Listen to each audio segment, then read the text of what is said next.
ನಮಸ್ಕಾರ ಸ್ನೇಹಿತರೆ, ನೀವು ನೋಡ್ತಾ ಇದ್ದೀರಾ life at particle farms YouTube channel. ಇವತ್ತು ಮತ್ತೊಂದು ವಿಡಿಯೋ ಜೊತೆ ನಿಮ್ಮ ಮುಂದೆ ಬರ್ತಾ ಇದ್ದೀನಿ. ಬನ್ನಿ ಇವತ್ತಿನ ವ್ಲಾಗಲ್ಲಿ ಏನೆಲ್ಲ ಸಮಾಚಾರಗಳಿದೆ ಅಂತ ನೋಡ್ಕೊಂಬರೋಣ. ಹಾಗೆಯೇ ಕರಾವಳಿಯಲ್ಲಿ ಇವಾಗ ಮಳೆಗಾಲ ಸ್ವಲ್ಪ ಚುರುಕಾಗಿದೆ ಅಂತಲೇ ಹೇಳ್ಬೋದು. ಕಳೆದ 3 ದಿನಗಳಿಂದ ಚೆನ್ನಾಗಿ ಮಳೆ ಆಗ್ತಾ ಇದೆ. ಅದರಲ್ಲೂ ಕೂಡ ರಾತ್ರಿ ಟೈಮಲ್ಲಿ ಆ, ಚೆನ್ನಾಗಿ ಮಳೆ ಆಗ್ತಾ ಇದೆ. ಬೆಳಿಗ್ಗೆ ತನಕ ಮಳೆ ಬರ್ತಾ ಇದೆ. ಇವಾಗ ಬೆಳಿಗ್ಗೆ ಒಂದು 8:30 ನಂತರ ಸ್ವಲ್ಪ ಬ್ರೇಕ್ ಇದೆ ಇವಾಗ. ಸೊ ಹಾಗೇನೆ ಬನ್ನಿ ಏನೆಲ್ಲ ಕೆಲಸಗಳಿದೆ ಅಂತ ನೋಡೋಣ. ತುಂಬಾನೇ ಕೆಲಸಗಳಿರುತ್ತೆ ಇನ್ನು ಕೃಷಿ ಕೆಲಸಗಳು ಮಳೆಗಾಲದಲ್ಲಿ. ಸೊ ಬನ್ನಿ ಹಾಗೇನೇ ಚಾನಲ್‌ನ ಮೊದಲನೇದಾಗಿ ನೋಡ್ತಾ ಇದ್ರೆ ತಪ್ಪದೆ ಚಾನಲ್‌ನ ಸಬ್ಸ್ಕ್ರೈಬ್ ಮಾಡ್ಕೊಳ್ಳಿ. ವಿಡಿಯೋ ಇಷ್ಟ ಆದರೆ ಲೈಕ್ ಮಾಡೋದನ್ನು ಕೂಡ ಮರಿಬೇಡಿ. ನಾನಿಲ್ಲಿ ಹಿಪ್ಪಲಿ ಕಡ್ಡಿಗಳನ್ನು ನಾಟಿ ಮಾಡ್ತಾ ಇದ್ದೀನಿ. ನಾಟಿ ಮಾಡೋ ಟೈಮಲ್ಲೂ ಅಷ್ಟೇ ಸ್ವಲ್ಪ ಬೆಳೆದಿರೋದು ಹಾಗೆಯೇ ಎಳೆ ಕಡ್ಡಿಗಳನ್ನು ಸಪ್ರೇಟಾಗಿ ನಾನು ನಾಟಿ ಮಾಡ್ತೀನಿ. ಏನಕ್ಕೆ ಅಂತ ಹೇಳಿದ್ರೆ ಗಿಡಗಳು ಬೇರೆ ಬೇರೆ ಟೈಮಲ್ಲಿ ಬೆಳೆದು ಸಿಗಲಿ ಅಂತ. ಆವಾಗ ಗ್ರಾಫ್ಟ್ ಮಾಡೋದಕ್ಕೆ ಅನುಕೂಲ ಆಗುತ್ತೆ. ಕಳೆದ ವರ್ಷ ಅಡಿಕೆ ಕೊಯ್ಲಾದ್ಮೇಲೆ ಅಡಿಕೆಯನ್ನು ಗೊನೆಗಳಿಂದ ಸಪ್ರೇಟ್ ಮಾಡಾದ್ಮೇಲೆ ಅದರ ಗೊನೆಗಳ ವೇಸ್ಟ್ ಇರುತ್ತಲ್ವ, ಅದನ್ನೆಲ್ಲ ಒಂದು ಕಡೆ ರಾಶಿ ಹಾಕಿದ್ವಿ. ಅದಿವಾಗ 1 ತಿಂಗಳ ಮಳೆ ಆದಮೇಲೆ ಚೆನ್ನಾಗಿ ಕೊಳೆಯೋದಕ್ಕೆ ಶುರುವಾಗಿದೆ ಇವಾಗ. ಸೊ ಅದನ್ನು ಇವಾಗ ಕಾಳುಮೆಣಸಿನ ಬುಡಗಳಿಗೆ ಹಾಕೋಣ ಅಂತ ಹೊರಟಿದ್ದೀನಿ. ಇಲ್ಲಿಂದ ಅಲ್ಲಲ್ಲಿ ರಾಶಿ ಹಾಕೋದಕ್ಕೆ ನಿನ್ನೆ ಹೇಳಿದೆ ವರ್ಕರ್ಸ್ ಹತ್ರ. ಸೊ ಹಂಗೆ ಅದನ್ನು ಇವಾಗ ಬುಡಕ್ಕೆ ಹಾಕೊಂಡು ಹೋಗ್ತಾ ಇರೋದು. ಇವಾಗ 9:45 ಆಗ್ತಾ ಬಂತು ಟೈಮು. ಸ್ವಲ್ಪ ಮಳೆ ಬಿಟ್ಕೊಂಡಿದೆ ಇವಾಗ, ಅದಕ್ಕೋಸ್ಕರ ಇವಾಗಲೇ ಹಾಕೋಣ ಅಂತ ಹೊರಟಿದ್ದೀನಿ ಆ ಕೆಲಸದಲ್ಲಿ. ಸೊ ಬನ್ನಿ ಹಾಗಿದ್ರೆ ಆ ಕೆಲಸದಲ್ಲಿ ಕಂಟಿನ್ಯೂ ಆಗ್ತೀನಿ. ಹಾಗೆಯೇ ನಿನ್ನೆ ಹೇಳ್ದಂಗೆ, ಐ ಮೀನ್ ಲಾಸ್ಟ್ ವ್ಲಾಗಲ್ಲಿ ಹೇಳ್ದಂಗೆ, ನಿನ್ನೆ ಗಿಡಗಳನ್ನು ತೊಗೊಂಡೋಗೋದಕ್ಕೆ ಬಂದಿದ್ದರು. ಹಂಗೆ ಚೆನ್ನಾಗಿ ಬಂದಿರೋ ಗಿಡಗಳನ್ನು ಕೊಟ್ಟಾಯಿತು ನಿನ್ನೆ. ಹಂಗೆ ಇದು ಇನ್ನು ಬೇರೆ ಬುಕ್ಕಿಂಗ್ ಮಾಡಿರೋರಿಗೆ ಕೊಡೋದಕ್ಕಂತ ತೆಗೆದಿಟ್ಟಿದ್ದೀನಿ. ಸೊ ಇದು ಕೂಡ ಅಷ್ಟೇ. ಉಳಿದಿರೋ ಗಿಡಗಳ ಗ್ರೋತ್ ಎಲ್ಲ ಇನ್ನು ಬರಬೇಕಷ್ಟೇ. ಈ ಕಡೆ ಇರೋದೆಲ್ಲ ಇವಾಗಷ್ಟೇ ಚಿಗುರ್ಕೊಳ್ತಾ ಇದೆ. PVC ಪೈಪ್ಗಳಿಗೆ ಕಾಳುಮೆಣಸಿನ ಬಳ್ಳಿಗಳನ್ನು ನಾಟಿ ಮಾಡಿ ಸುಮಾರಾಗಿ ಒಂದು 3-4 ತಿಂಗಳಾಗ್ತಾ ಬಂತು. ಹಾಗೆಯೇ ಇವಾಗ 2ನೇ ಬಾರಿ ನಾನು ಹುಲ್ಲನ್ನು ತೆಗಿತಾ ಇದ್ದೀನಿ, ಇದು ಬುಡದ ಅಕ್ಕಪಕ್ಕದಲ್ಲಿರೋದನ್ನು. ಸೊ ಹಾಗೆಯೇ ಇವಾಗ ಅಡಿಕೆ ಗೊನೆಯ ವೇಸ್ಟನ್ನು ಕೂಡ ಹಾಕೋ ಕೆಲಸ ಇದೆ ಅಲ್ವಾ, ಅದಕ್ಕೋಸ್ಕರ ಹುಲ್ಲನ್ನೆಲ್ಲ ತೆಗೆದು ಇವಾಗ ಗೊನೆಯ ವೇಸ್ಟನ್ನು ಈ ಥರ ನಾನು ಹಾಕ್ಕೊಂಡು ಹೋಗ್ತಾ ಇದ್ದೀನಿ. ಹಾಗೆಯೇ ಗೊಬ್ಬರವನ್ನು ಕೂಡ ಸ್ವಲ್ಪ ಕೊಡಬೇಕು ಅಂತ ಅಂದ್ಕೊಂಡಿದ್ದೀನಿ. ಇವಾಗ ಮಳೆ ಶುರುವಾದ ಮೇಲೆ ಒಂದು ಬಾರಿ ಗೊಬ್ಬರವನ್ನು ಕೊಟ್ಟಿದ್ದೆ ಅಷ್ಟೇ. ಹಾಗೆಯೇ 2ನೇ ಬಾರಿ ಕೊಟ್ಟರೆ ಸ್ವಲ್ಪ ಗ್ರೋತ್ ಕೂಡ ಚೆನ್ನಾಗಿ ಬರುತ್ತೆ. ಇವಾಗ ಒಂದು 4 ಅಡಿ ಬಂದಿದೆ ಕೆಲವೊಂದು ಬಳ್ಳಿಗಳು. ಮಧ್ಯಾಹ್ನ ಆಗ್ತಾ ಬಂತು. ಸಿಕ್ಕಾಪಟ್ಟೆ ಬಿಸಿಲಿದೆ ಇವತ್ತು. ಬೆಳಗಿಂದ ಮಳೆನೇ ಆಗಿಲ್ಲ. ಹಾಗೆ ಆಲ್ಮೋಸ್ಟ್ ಕೆಲಸ ಕೂಡ ಮುಗೀತೀವಿ ಇವಾಗ.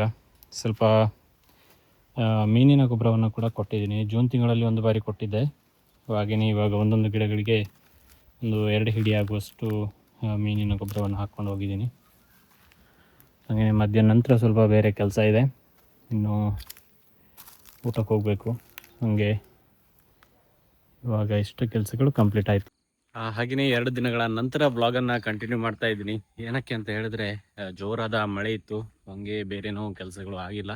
ಹಾಗೆ ತೋಟದಲ್ಲಿ ಸ್ವಲ್ಪ ಕಾಳುಮೆಣಸಿನ ಬಳ್ಳಿಗಳಿಗೆ ಹಗ್ಗ ಕಟ್ಟೋ ಕೆಲಸಗಳನ್ನೆಲ್ಲ ಮಾಡ್ತಾ ಇದ್ವಿ. ಹಾಗೆಯೇ ನರ್ಸರಿ ಗಿಡಗಳನ್ನೆಲ್ಲ ಸ್ವಲ್ಪ ಶಿಫ್ಟ್ ಮಾಡೋ ಕೆಲಸ ಇತ್ತು. ಇವಾಗ ಮಳೆ ಜಾಸ್ತಿ ಇರೋ ಟೈಮಲ್ಲಿ ಗ್ರಾಫ್ಟ್ ಮಾಡಿರೋ ಗಿಡಗಳೆಲ್ಲ ಸ್ವಲ್ಪ ಕೊಳ್ತೋಗುತ್ತೆ. ಅದಕ್ಕೋಸ್ಕರ ಸ್ವಲ್ಪ ಡಿಲೇ ಮಾಡ್ತಾ ಇದ್ದೀನಿ ಗ್ರಾಫ್ಟಿಂಗ್ ಮಾಡೋದಕ್ಕೂ. ಹಾಗೆಯೇ ಇಲ್ಲಿ ಬ್ಯಾಕ್ಗ್ರೌಂಡಲ್ಲಿ ಕಾಣಿಸ್ತಾ ಇರ್ಬೋದು, ನರ್ಸರಿ ಕೂಡ ಕಂಪ್ಲೀಟ್ ಆಗಿಲ್ಲ ಕೆಲಸಗಳು, ರಿನೋವೇಷನ್ ಕೆಲಸ. ಏನಕ್ಕೆ ಅಂತ ಹೇಳಿದ್ರೆ ಜೋರಾದ ಮಳೆ ಇತ್ತು. ಕಳೆದ 4 ದಿನ ಅಂತೂ ಸಿಕ್ಕಾಪಟ್ಟೆ ಮಳೆ ಆಗಿದೆ. ಸೊ ಅದಕ್ಕೋಸ್ಕರ ಆ ಕೆಲಸಗಳು ಪೆಂಡಿಂಗ್ ಆಯಿತು. ಸೊ ಇನ್ನು ನೋಡಬೇಕು, ಇವತ್ತು ಬೆಳಗಿನ ಸ್ವಲ್ಪ ಬಿಸಿಲಿನ ವಾತಾವರಣ ಇದೆ. ಈ ಥರ ಸ್ವಲ್ಪ ಇದ್ದರೆ ಕೆಲಸ ಸಾಗುತ್ತೆ ಇವತ್ತು. ಮಳೆ ಬರದೇ ಇದ್ದರೆ ಓಕೆ, ಇಲ್ಲ ಒಂದೊಂದು ಮಳೆ ಬಂದ್ರೂ ಸಮಸ್ಯೆ ಆಗಲ್ಲ. ನಿರಂತರವಾಗಿ ಬೆಳಗಿಂದ ಸಂಜೆ ತನಕ ಮಳೆ ಬರ್ತಾ ಇದ್ದರೆ ಕೆಲಸಗಳು ಸಾಗಲ್ಲ. ಇದು ಏನು ಸೋಲಾರ್ ಡೂಮ್ ಮಾಡೋ ಕೆಲಸಗಳು. ಹಾಗೆ ಬನ್ನಿ ಹಾಗಿದ್ರೆ ಇವತ್ತಿನ ಬ್ಲಾಗನ್ನು ಶುರು ಮಾಡೋಣ. ಏನೆಲ್ಲ ಸಮಾಚಾರಗಳಿದೆ ಅಂತ ನೋಡಬೇಕು. ಹಾಗೆಯೇ ಕಳೆದ 2 ವಾರ ಮುಂಚೆ ಕೊಯ್ಲನ್ನು ಮಾಡಿದ್ವಿ ತೆಂಗಿನಕಾಯಿ. ಸೊ ಅದನ್ನು ಇವಾಗ ಸುಲಿದು ಮಾರ್ಕೆಟ್ಗೆ ಕೊಡೋ ಪ್ಲ್ಯಾನಲ್ಲಿದ್ದೀವಿ. ಏನಕ್ಕೆಂದರೆ ಇವಾಗ ಸ್ವಲ್ಪ ಬೆಟರ್ ಇದೆ ರೇಟು ಕಂಪ್ಯಾರಿಟಿವ್ಲಿ. ಕಳೆದ ಸಲ ನಾವು ಕೊಡುವಾಗ 40 ರೂಪಾಯಿ ಹಂಗೇನೋ ಸಿಕ್ಕಿತ್ತು. ಇವಾಗ ಕೆಜಿಗೆ 50 ರೂಪಾಯಿ ಇದೆ.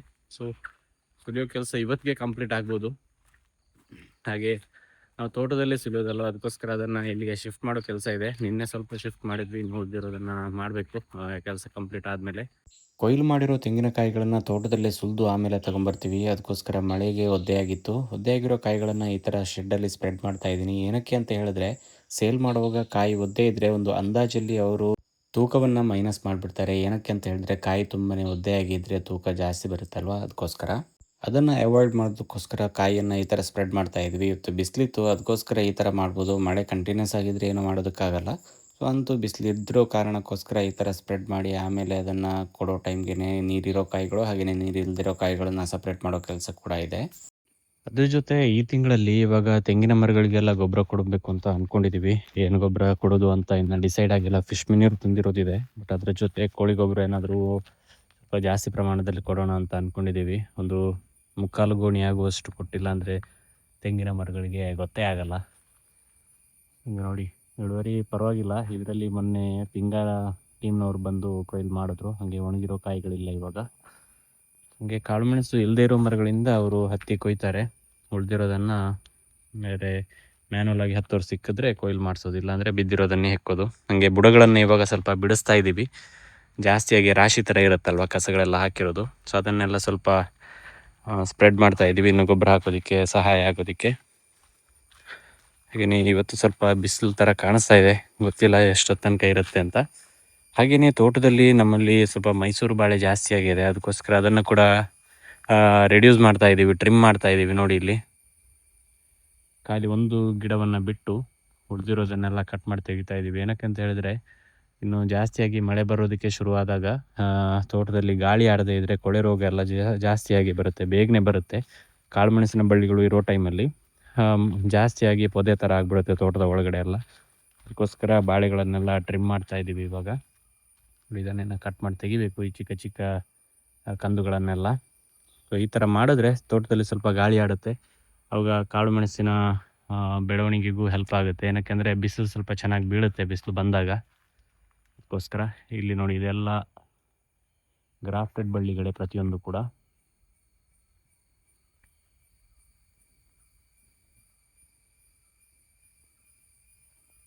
ಸುಮಾರು 1 ಗಂಟೆಗಳ ಕಾಲ ಬಿಸಿಲಿತ್ತು. ಆಮೇಲೆ ತಿರ್ಗಾ ಮಳೆ ಬರೋದಕ್ಕೂ ಶುರುವಾಯಿತು. ಇನ್ನಿವಾಗ ಕಾಯಿಗಳನ್ನು ಸಪ್ರೇಟ್ ಮಾಡೋ ಕೆಲಸ ಇದೆ. ನೀರಿರೋ ಕಾಯಿ ಹಾಗೆಯೇ ನೀರು ಇಲ್ಲದೇ ಇರೋ ಕಾಯಿಗಳನ್ನು ಸಪ್ರೇಟ್ ಮಾಡಬೇಕು. ಏನಕ್ಕೆಂದರೆ ಎರಡಕ್ಕೂ ಬೇರೆ ಬೇರೆ ರೇಟ್ ಇರುತ್ತೆ. ಆ ಉದ್ದೇಶದಿಂದ ನೋಡಿ ಇಲ್ಲಿ ನೀರು ಇಲ್ಲದೇ ಇರೋ ಕಾಯಿಗಳನ್ನು ಗೋಣಿ ಚೀಲದಲ್ಲಿ ತುಂಬಿಟ್ಟಿದ್ದೀನಿ. ಇದು ಈ ವರ್ಷ 2ನೇ ಬಾರಿ ನಾವು ತೆಂಗಿನಕಾಯಿಯನ್ನು ಸೇಲ್ ಮಾಡ್ತಾ ಇದ್ವಿ. ಕಳೆದ 2 ತಿಂಗಳ ಹಿಂದೆ ಒಂದು ಬಾರಿ ತೆಂಗಿನಕಾಯಿನ ಸೇಲ್ ಮಾಡಿದ್ವಿ. ಆವಾಗ ಕೆಜಿಗೆ 40 ಸಿಕ್ಕಿತ್ತು. ಈ ಬಾರಿ ಸ್ವಲ್ಪ ಮಾರ್ಕೆಟ್ ಚೆನ್ನಾಗಿದೆ. ಅದಕ್ಕೋಸ್ಕರ ಕೆಜಿಗೆ 55 ರೂಪಾಯಿ ಹೆಂಗಿದೆ ಮಾರ್ಕೆಟ್ ರೇಟ್. ಅದಕ್ಕೋಸ್ಕರ ಇದೇ ಟೈಮಲ್ಲಿ ಕಾಯಿಯನ್ನು ಸುಲಿದು ಮಾರ್ಕೆಟ್ಗೆ ಕೊಡ್ತಾ ಇದ್ದೀವಿ. ನರ್ಸರಿ ರಿನೋವೇಷನ್ ಆಗ್ತಾ ಇರೋದ್ರಿಂದ ಸ್ವಲ್ಪ ಕಾಳುಮೆಣಸಿನ ಗಿಡಗಳು ಗ್ರಾಫ್ಟ್ ಮಾಡಿರೋದು ಇತ್ತು. ಅದನ್ನು ಕೂಡ ಇಲ್ಲೇ ಶೆಡ್ಗೆ ಶಿಫ್ಟ್ ಮಾಡಿದ್ವಿ. ಏನಕ್ಕೆಂದರೆ ಡೈರೆಕ್ಟ್ ಮಳೆಗೆ ಇಟ್ಟರೆ ಅದು ಗಿಡಗಳೆಲ್ಲ ಕೊಳ್ತೋಗುತ್ತೆ ಗ್ರಾಫ್ಟ್ ಮಾಡಿರೋ ಜಾಗದಲ್ಲಿ. ಅದಕ್ಕೋಸ್ಕರ ಏನು ಇಲ್ಲಿ ನೋಡಿ ಆಗಲೇ ಹೇಳ್ದಂಗೆ ನಾನು ಆ ಕಾಯಿಗಳನ್ನು ಸಪ್ರೇಟ್ ಮಾಡೋ ಕೆಲಸವನ್ನು ಕಂಟಿನ್ಯೂ ಮಾಡ್ತಾ ಇದ್ದೀನಿ ಇವಾಗ.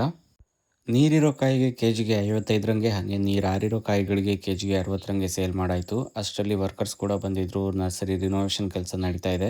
ಮನೆಯ ಅಂಗಳದಲ್ಲಿ ಮಾಡಿರೋದ್ರಿಂದ ಈ ಸೋಲಾರ್ ಡೂಮನ್ನು ನಾವು ನರ್ಸರಿಗೂ ಉಪಯೋಗ ಮಾಡಬೇಕು, ಅಗತ್ಯ ಬಿದ್ದರೆ ಅಡಿಕೆ ಒಣಗಿಸೋದಕ್ಕೂ ಉಪಯೋಗ ಆಗಬೇಕು ಅನ್ನೋ ಒಂದು ಉದ್ದೇಶದಿಂದ ಈ ಥರ ನಾವು ಬಿಲ್ಡ್ ಮಾಡ್ತಾ ಇದ್ದೀವಿ. ಕೆಲವೊಂದು ಮಾಡಿಫಿಕೇಷನ್ನ ಮಾಡಿದ್ದೀವಿ. ಅದನ್ನು ಕೆಲಸ ಕಂಪ್ಲೀಟ್ ಆದಮೇಲೆ ಡೀಟೇಲಾಗಿ ಶೇರ್ ಮಾಡ್ತೀನಿ. ಸೊ ಹಾಗೆಯೇ ಇವತ್ತಿನ ವ್ಲಾಗನ್ನು ಕೂಡ ಇಲ್ಲಿಗೆ ಮುಗಿಸ್ತಾ ಇದ್ದೀನಿ. ವಿಡಿಯೋ ಇಷ್ಟ ಆದರೆ ಒಂದು ಲೈಕ್ ಮಾಡಿ, ಹಾಗೆ ಚಾನಲ್ನ ಸಬ್ಸ್ಕ್ರೈಬ್ ಮಾಡ್ಕೊಂಡು ಸಪೋರ್ಟ್ ಮಾಡಿ. ಮತ್ತೊಂದು ವಿಡಿಯೋದೊಂದಿಗೆ ನಿಮ್ಮ ಮುಂದೆ ಬರ್ತೀನಿ. ಅಲ್ಲಿ ತನಕ ನಮಸ್ಕಾರ ಸ್ನೇಹಿತರೆ.